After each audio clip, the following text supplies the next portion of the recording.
17 दिसंबर 2025 की दोपहर लगभग 12:30 बजे के आसपास का वक्त हो रहा था। केरल प्रदेश का एक जिला लगता है जिसका नाम पलक्कड़ है और पलक्कड़ जिले का एक थाना लगता है बालेयार। और बालेयार थाना क्षेत्र का इलाका है अट्टापल्लम। इस अट्टापल्लम में 31 साल का एक व्यक्ति जिसका नाम राम नारायण बघेल होता है। दरअसल वो रास्ता भटक जाता है। वहीं पर कुछ लेडीज, कुछ महिलाएं कुछ काम कर रही थी। उन महिलाओं ने उसे देखकर चीखना शुरू कर दिया। जैसे ही महिलाएं चीख रही थीं, आसपास के लोग भी मौके पर पहुंच जाते हैं। यहाँ आने के बाद उस राम नारायण बघेल से पूछते हैं कि तुम्हारा नाम क्या है। वो नाम नहीं बता पाता क्योंकि वो महिलाएं चीख रही थी।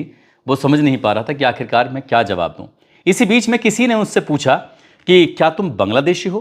तो उसने कहा हाँ, मैं बांग्लादेशी हूँ। बस इतना था। ये वीडियो बन रहा था और वीडियो सोशल मीडिया पर बहुत तेज़ी के साथ वायरल भी हो जाता है। अब यहाँ जो महिलाएं थीं, वहाँ जो पुरुष थे, वहाँ पर जो लोग थे, उन्होंने आप देखा ना ताप देखा और उसको पीटना शुरू कर दिया। लाठी डंडे जो भी हाथ में लगता है वो मारना पीटना शुरू कर देते हैं और उसे तब तक मारते हैं जब तक कि उसके प्राण नहीं निकल जाते। वो मर जाता है। उसके बाद फिर हालांकि उसको जिला अस्पताल में लेके जाते हैं, लेकिन तब तक उसकी मौत हो चुकी थी। अब डॉक्टर ने जो उसका पोस्टमार्टम किया, पोस्टमार्टम करने के बाद पुलिस को ये रिपोर्ट दी। पुलिस को बताया कि इसके शरीर में ऐसी कोई जगह नहीं बची है जहाँ पर चोट ना पहुँचाई गई हो।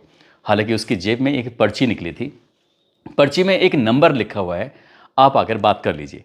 पुलिस के ऑफिसर मौके पर पहुंचते हैं। मौके पर आने के बाद उस पर्ची को लेते हैं और उस पर्ची का जो नंबर था उसको डायल किया जाता है। तो डायल किया गया नंबर लगभग 2000 किलोमीटर दूर झारखंड प्रदेश के जिला शक्ति और शक्ति जिला का एक गांव लगता है करही। वहां पर जाकर लगता है एक महिला जिसका नाम ललिता होता है। वो फ़ोन उठाती है। पुलिस वाले पूछते हैं कि कौन बोल रहा है। उसने कहा कि मैं ललिता बात कर रही हूँ और यहाँ से बात कर रही हूँ। अपने गाँव का नाम बताती है। पूछा जाता है कि ये व्यक्ति है, इसकी जेब में ये पर्ची निकली थी, कौन है ये? तो उसके बारे में बताया जाता है कि ये मेरा पति है और उसका नाम राम नारायण बघेल है, जो कि 13 दिसंबर 2025 को केरल प्रदेश के पलक्कड़ में मजदूरी करने के लिए, नौकरी पाने के लिए गया हुआ था। इतनी बात सुनने के बाद पुलिस खुद शक पका जाती है कि आखिरकार ये हुआ क्या है। इसी बीच में वीडियो जो वायरल था, वो वीडियो वायरल में लोग जो पूछ रहे थे कि आप तुम बांग्लादेशी हो, वो कहता है हाँ। बस इसका हाँ कहना था और उसको वो पीटना शुरू कर देते हैं। हालांकि पुलिस मामले की जांच पड़ताल में आगे जुट जाती है और ये पता करने की कोशिश करती है कि ये सब किसने किया है। तब 5 लोगों के नाम सामने आते हैं, मुरली, प्रसाद, अनु, विपिन, आनंदन। इस तरह के 5 लोगों को गिरफ्तार कर लिया जाता है। लेकिन ये पूरे देश भर में जहाँ जहाँ तक ये खबर फैलती है, वहाँ तक लोग सिर्फ अफसोस कर रहे थे कि वो मजदूर था, बेकसूर था, जिसका एक 8 साल का बालक है, एक 10 साल का बालक है, माता पिता, कमाने वाला अपना घर का एक इकलौता सदस्य है, वो भी मजदूरी करने के लिए निकला था। उसका कसूर क्या था?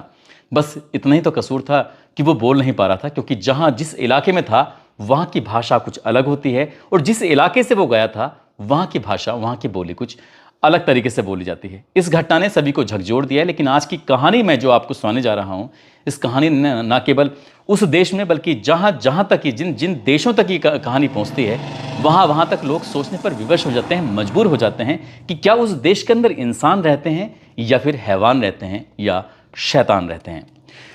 आदाब, नमस्कार, सत श्री अकाल। मैं उस्मान सैफी। आज की जो सच्ची घटना मैं आपको सुनाने जा रहा हूँ, ये सच्ची घटना है पड़ोसी मुल्क बांग्लादेश की। बांग्लादेश का एक ज़िला लगता है मेमनसिंह और मेमनसिंह का एक इलाका है भालुका क्षेत्र में इलाका है दुबलियापारा। और दुबलियापारा में एक फैक्ट्री है जो कपड़े की फैक्ट्री है। कपड़ा वहाँ पर बनाया जाता है, कपड़े तैयार किए जाते हैं। Pioneer knitwears limited. ये तारीख है 18 दिसंबर 2025 की शाम लगभग 5 बजे के आसपास। एक सुपरवाइज़र होता है, नाम उसका दीपू चंद्र दास, उम्र लगभग 27 साल के आसपास होती है। उसको उसकी फैक्ट्री के अंदर लोग अजीब तरह से देख रहे थे, घूर रहे थे। लोग समझ नहीं पा रहे थे कि आखिरकार ये ऐसा कैसे कर सकता है या ऐसा कैसे हो सकता है। हालांकि वो लोगों से पूछने की कोशिश कर रहा था दीपू कि भैया हमसे कोई गलती हो गई क्या बात है, इतना ऐसे क्यों घूर रहे हो। तभी एक आदमी आता है और उसकी तरफ गुस्से से गाली देते हुए उसके साथ बदतमीजी करने लगता है और यही बात पहुंच जाती है उस फैक्ट्री के ऑफिसर तक के पास। ऑफिसर इस मामले को बड़ी गंभीरता से लेते हैं। तत्काल ही उस दीपू चंद्र दास को अपने पास बुलाते हैं, अपने कैबिन में बुलाते हैं। कैबिन में बुलाने के बाद कहते हैं कि तुम यहाँ बैठो, मैं लोगों से जाके बातचीत करके आता हूँ। अब ये खबर जो थी पूरी फैक्ट्री के अंदर फैल चुकी थी, लोग समझ नहीं पा रहे थे। अब अधिकारियों को इस बात का सामना करना पड़ रहा था। फैक्ट्री के अंदर मौजूद कर्मचारी, अधिकारी जो भी थे, वो जिम्मेदार लोगों से, प्रबंधन से ये बात कर रहे थे कि आप इस फैक्ट्री में इस व्यक्ति को रख कैसे सकते हैं, ये बताइए, जब ये हमारे धर्म के ऊपर एक अभद्र टिप्पणी कर रहा है, सोशल मीडिया पर अनाप शनाप बातें लिख रहा है, उसके बावजूद ये हमारी फैक्ट्री में काम कर रहा है, हमारी फैक्ट्री के अंदर मौजूद है। तब अधिकारी जो जिम्मेदार था, जिसका नाम आलमगीर हुसैन होता है, उसने कहा कि आप परेशान मत होइए, मैं कोई रास्ता निकालता हूँ। वो दीपू के पास जाते हैं और दीपू के पास जाने के बाद कहता है कि दीपू, आपको अपना इस्तीफा देना ही पड़ेगा, आपको हम फैक्ट्री से निकालेंगे, ये हमारी मजबूरी है, क्योंकि पूरी फैक्ट्री के लोग सब तुम्हारे खिलाफ हो गए हैं। वो कहता है साहब मैंने कुछ भी नहीं कहा है। वो हाथ जोड़ रहा है, उनके सामने गिड़गिड़ा रहा है, लेकिन गिड़गिड़ाने की ना तो उस अधिकारी पे कोई असर पड़ रहा था और ना ही फैक्ट्री के अंदर काम करने वाले जो लोग होते हैं उन पर कोई असर पड़ रहा था। और देखते ही देखते बड़ी संख्या में लोगों ने काम करना छोड़ दिया और हुजूम सा लगना शुरू हो जाता है। 5 बजे ये कहानी शुरू होती है और 5 बजने के बाद फिर रात के 8 बज जाते हैं। और जैसे ही रात के 8 बजते हैं तो किसी ने इस बात की कल्पना नहीं की थी, उम्मीद नहीं की थी कि उस फैक्ट्री के बाहर लाखों की संख्या में लोग इकट्ठे हो जाएंगे। ये मैसेज पूरे शहर में आग की तरह फैल जाता है कि एक व्यक्ति है जिसका नाम दीपू चंद्र दास है, उम्र जिसकी 27 साल है, जो कि एक कपड़ा की फैक्ट्री है उसके अंदर काम करता है, सुपरवाइजर की पोस्ट पर है और उसने पैगंबर पर एक भद्दी टिप्पणी कर दी है। बस इतना था, लाखों की संख्या में लोग इकट्ठे हो जाते हैं सड़कों पर।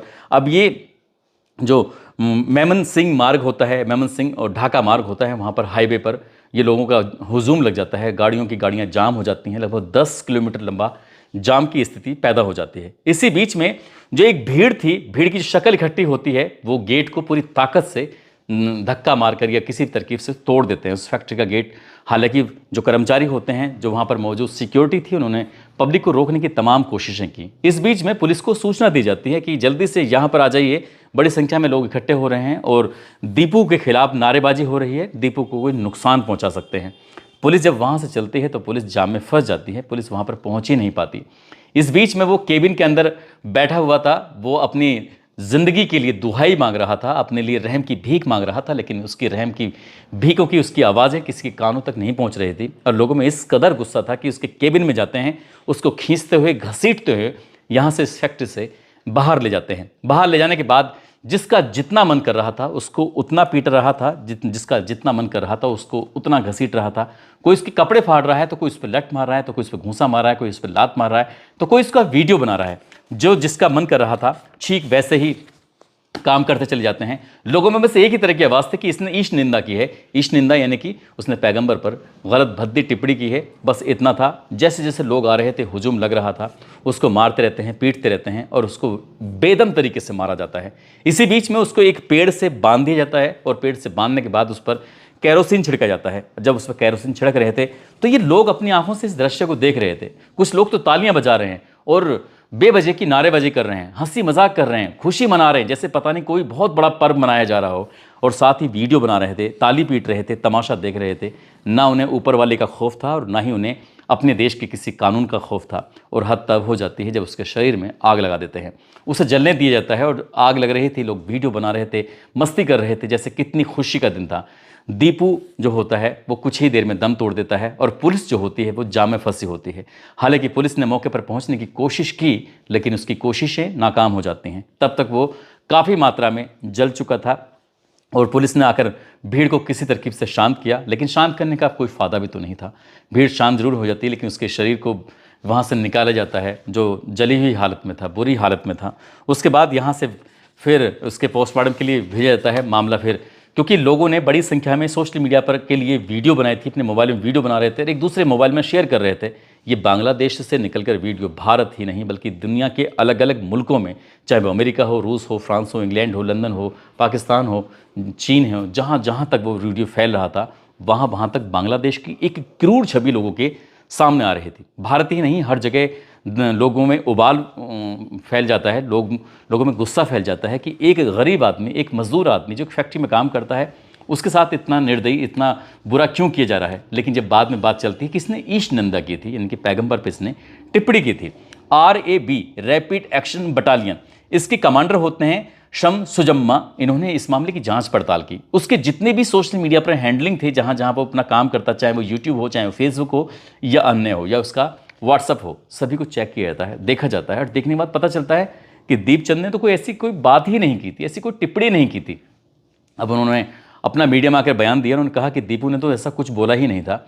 अब लोग करें तो क्या करें, क्योंकि वो उनके हाथ से तो तीर निकल ही चुका था। इसी बीच में जो इंडस्ट्रियल पुलिस के एसपी होते हैं मोहम्मद फरहाद हुसैन खान, वो कहते हैं कि काश फैक्ट्री वालों ने हमें समय पर सूचना दे दी होती। 5 बजे से हंगामा चल रहा था और रात के 8 बज जाते हैं। 3 घंटे तक इस मामले को दबा के रखा गया। इसमें फैक्ट्री वालों की जरूर कुछ ना कुछ चाल है, इसमें जो उसके साथ कर्मचारी हैं उनकी भी चाल है। उन्होंने फिर इस मामले की जांच पड़ताल करना शुरू किया, क्योंकि वो खुद नहीं करना चाहते थे। जब भारत का दबाव बढ़ने लगता है, जब दुनिया के अलग अलग मुल्कों का दबाव बढ़ने लगता है, तब वहाँ की पुलिस सक्रिय हो जाती है। और सक्रिय होने के बाद आखिरकार पुलिस ने जब अपना काम किया, काम करने के बाद लिंकन सरकार, मोहम्मद तारिक हुसैन, मानिक मियाँ, इरशाद अली, निज़ामुद्दीन, आलमगीर हुसैन, मिराज, इस तरह के 7 लोगों को गिरफ्तार कर लिया। और गिरफ्तार करने के बाद आखिरकार इस मामले को कहीं ना कहीं ये डैमेज कंट्रोल करने वाली स्थिति थी। लेकिन ये जो हमले थे बढ़ रहे थे।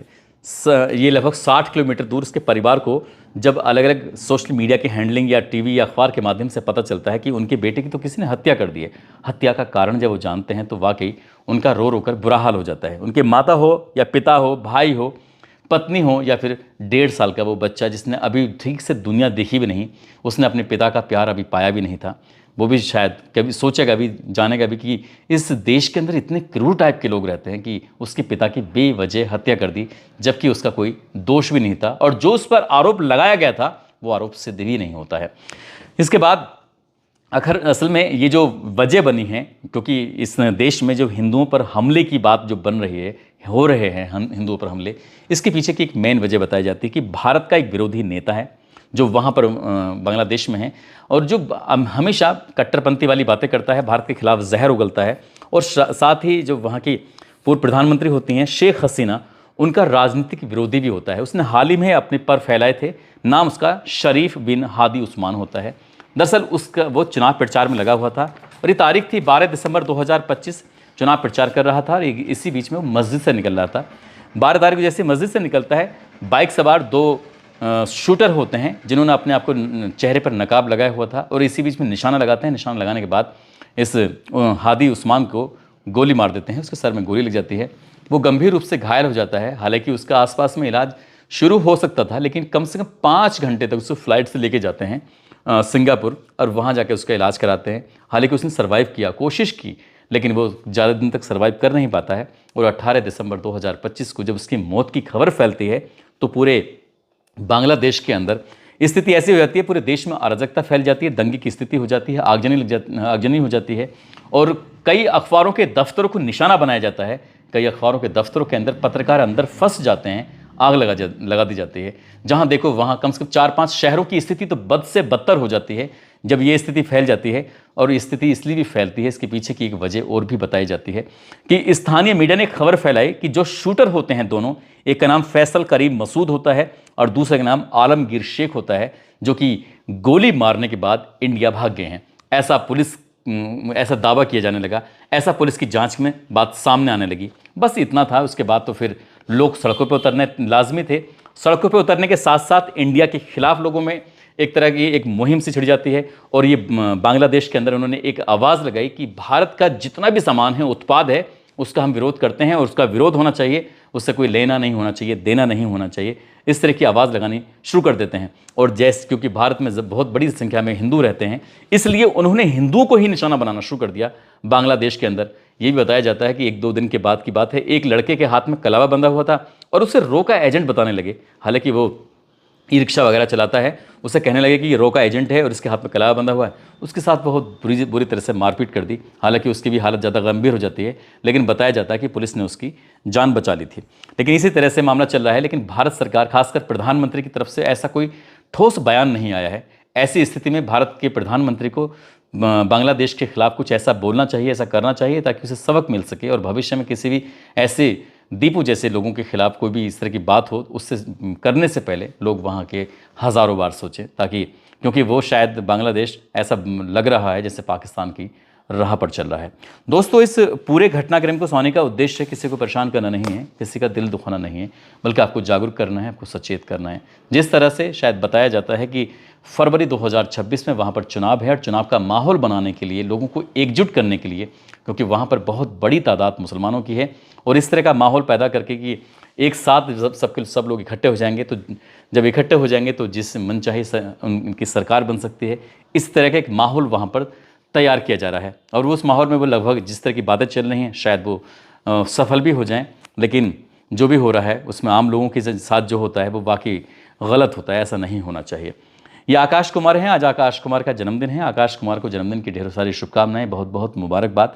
और कुछ लोगों ने नाम लेने की अपील की है, जिसमें तौकीर खान हैं, Duggu Kumar, Pawan Chaudhary, Mohammad Mastan, Neeraj Yadav, Surendra Sahu, Mohammad Nakeem Sheikh, doctor AK Agnihotri, doctor Shah Nawaz, Hafiz Mohammad Nazim, Mohammad Kaif, Sunil Srivastava, doctor Pappu Yadav, Jaswant Singh, Usha, Nafees Chaudhary, Parvinder Singh, Abdul Hakim, Saurabh Yadav, Arun Pandey, Hansraj Singh, Vicky Thakur. आप सब लोग अपना ख्याल रखें, सुरक्षित रहें। जय हिंद, जय भारत।